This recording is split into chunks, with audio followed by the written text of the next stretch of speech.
खबरों के खिलाड़ी के हिस्सों में मैं आपको कोई ब्रेकिंग न्यूज नहीं दिखाने जा रहा हूं, क्योंकि ब्रेकिंग न्यूज दिखाने की जिम्मेदारी है देश के मेन स्ट्रीम टीवी मीडिया की, जिसके पास आज के तारीख में समय नहीं है कि वो महत्वपूर्ण खबरों को आपको दिखा सके अपने टीवी स्क्रीन के माध्यम से। इस महत्वपूर्ण खबर को छापने की जिम्मेदारी थी देश के बड़े बड़े अखबारों की, लेकिन महत्वपूर्ण खबरों को छापने के लिए शायद देश के बड़े बड़े अखबारों के पन्नों में जगह नहीं है। इस वजह से पंकज सिंह अपने YouTube चैनल खबरों के खिलाड़ी के माध्यम से इस खबर को आपके सामने ला रहा है। खबर है प्रधानमंत्री नरेंद्र मोदी के संसदीय क्षेत्र बनारस के और मदन मोहन मालवीय के बगिया काशी हिंदू विश्वविद्यालय की, जहां विगत 1 नवंबर 2023 को एक छात्रा के साथ दुर्व्यवहार होता है।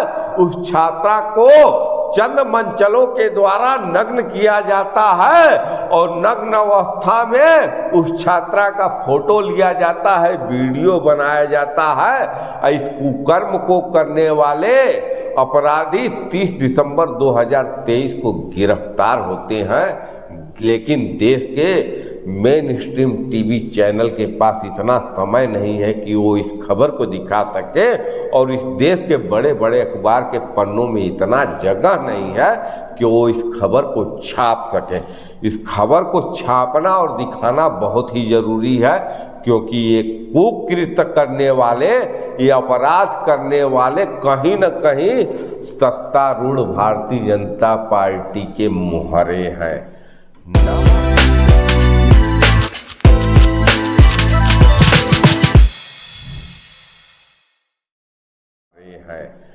नमस्कार, मैं पंकज कुमार सिंह और आप देख रहे हैं खबरों के खिलाड़ी। खबरों के खिलाड़ी के हिस्सों को आप देखें, उसके पहले आप सभी को नव वर्ष 2024 की हार्दिक बधाई, हार्दिक शुभकामनाएं। लेकिन इस शो में आप किसी बधाई और शुभकामना लेकर नहीं आइए। इस तो कहीं न कहीं आपके जमीर को झकझोरने वाला है। झकझोरने वाला इसलिए है कि मदन मोहन मालवीय के बगिया काशी हिंदू विश्वविद्यालय में छात्रा के साथ कुकर्म करने वाले अपराधी अब जबकि पुलिस के गिरफ्त में हैं, तो उनका परिचय आप लोगों को जानना बहुत ही जरूरी है। ये देखिए, आपके सामने स्क्रीन पर है इस कुकृत्य के मुख्य अपराधी कुणाल पांडे। इनका फोटो देखिए और इनके साथ वाले का फोटो देखिए, लाइन से देखिए।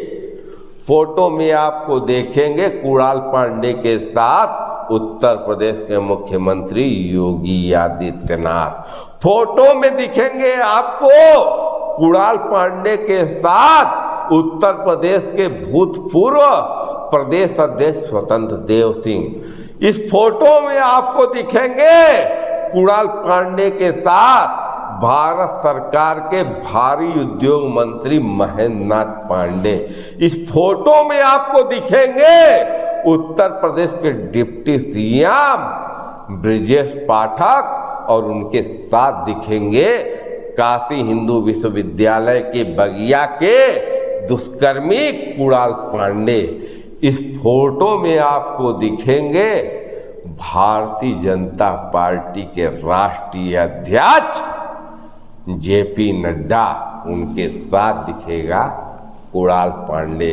इस फोटो में दिखेंगे भारत के प्रधानमंत्री नरेंद्र मोदी और उनके साथ दिखेगा काशी हिंदू विश्वविद्यालय का दुष्कर्मी कुणाल पांडे। बस आप आकलन करते रहिए कि कितनी बड़ी चेन है और कितना बड़ा अपराध है, और उसको टीवी और अखबार क्यों नहीं छाप रहे हैं। मैं सवाल तो 2 लोगों से करूंगा। मेरा पहला सवाल रहेगा उत्तर प्रदेश के मुख्यमंत्री योगी आदित्यनाथ से कि कब चलेगा बुलडोजर कुणाल पांडे के घर पर। अब मेरा दूसरा सवाल है भारतीय जनता पार्टी के राष्ट्रीय अध्यक्ष जेपी नड्डा, मैं उनको देख रहा था, वो आज तक पर बैठे थे, उनके सामने थी आज तक की पत्रकार अंजना ओम कश्यप। सवाल यही था कि 3 राज्यों में मुख्यमंत्री का चयन भारतीय जनता पार्टी क्यों नहीं कर पा रही है।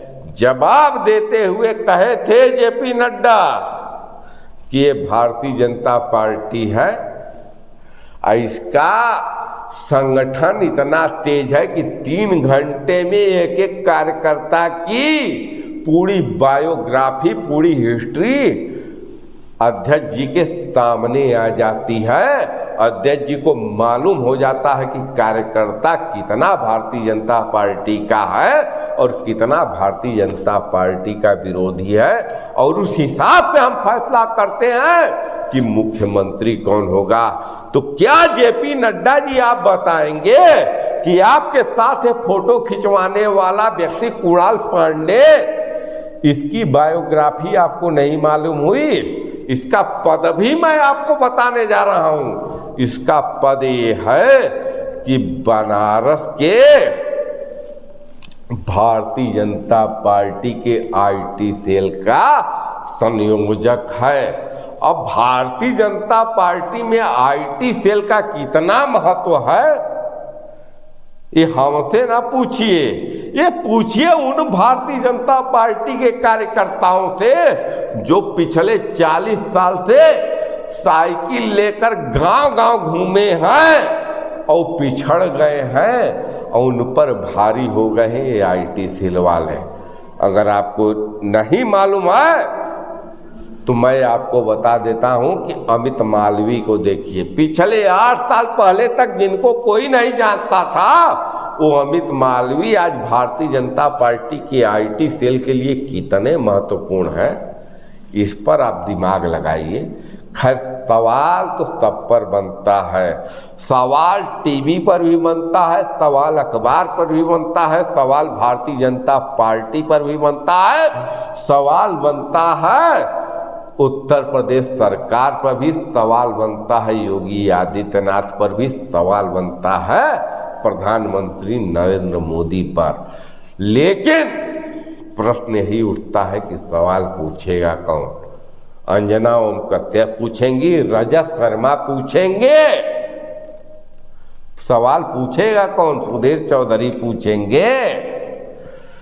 सवाल पूछने की जहमत किसी को नहीं है। इसलिए सवाल नहीं पूछा जाएगा कि 22 जनवरी को अयोध्या में श्री राम लला विराजमान का प्राण प्रतिष्ठा होना है, राम राज्य स्थापित होने जा रहा है पूरे भारत में। लेकिन क्या अगर राम होते तो कुणाल पांडे का क्या हर्ष होता? राम क्या करते कुणाल पांडे के साथ? इस बात का जवाब नरेंद्र मोदी दें, इस बात का जवाब योगी आदित्यनाथ दें। सवाल सब पर उठेगा, एकदम अंदर के प्रश्न है।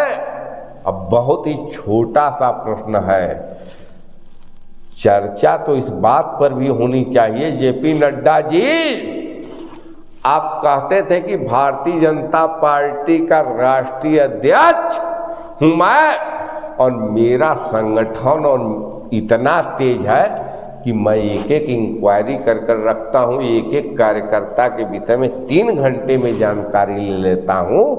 तो आप जवाब कुणाल पांड्या पर ही मत दीजिए, आप जवाब दीजिए सोनभद्र के दुद्धी के विधायक जिसको 25 साल की सजा हुई है।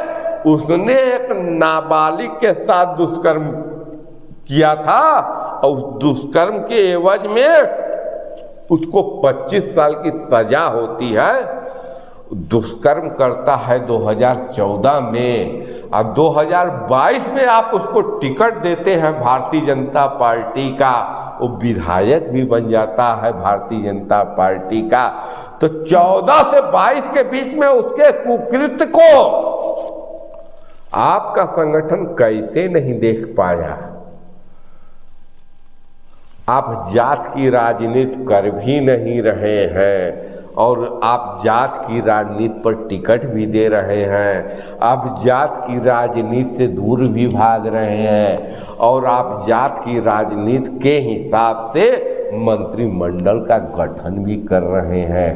तो भारतीय जनता पार्टी के नेताजी लोग, आप बताइए कि मदन मोहन मालवीय के बगिया में जो घटना घटी है, जो कुणाल पांडे है, ठीक है मामला कोर्ट में जाएगा, गिरफ्तार हुआ है, लेकिन क्या फैसला कोर्ट ही करेगा? योगी जी का बुलडोजर क्या करेगा? सवाल उठ रहा है योगी जी के बुलडोजर पर भी कि क्या कुणाल पांडे के घर पर बुलडोजर चलेगा? कुणाल पांडे ही नहीं अपराधी है, वो पटेल अपराधी है, सह संयोजक, वो अभिषेक चौहान है अपराधी। आपको कहीं ना कहीं दारा सिंह चौहान को लेकर आते हैं कि चौहानों का वोट चाहिए। पटेल कितने महत्वपूर्ण है ये बताने की जरूरत नहीं है। अनुप्रिया पटेल हैं आपके पास और पटेलों का वोट काटने के लिए आपके विपक्षी नीतीश कुमार आ रहे हैं फूलपुर से चुनाव लड़ने के लिए। तेज सार्थक पटेल का क्या होगा? क्या कार्रवाई होगी या बीएचयू में जो महिला के साथ हुआ है, जो छात्रा के साथ हुआ है, धूमिल हो जाएगा, ये इतिहास बन जाएगा, कोई कार्रवाई नहीं होगी, फाइलों पर धूल जम जाएगी। देखना बहुत ही दिलचस्प है कि बीएचयू में मदन मोहन मालवीय के बगिया में जो हुआ है उसका जवाबदेह कौन बनेगा? क्या जवाबदेह बनेंगे उत्तर प्रदेश के मुख्यमंत्री योगी आदित्यनाथ? क्या जवाबदेह बनेंगे भारत के गृह मंत्री अमित शाह? क्या जवाबदेह बनेंगे भारतीय जनता पार्टी के राष्ट्रीय अध्यक्ष जेपी नड्डा?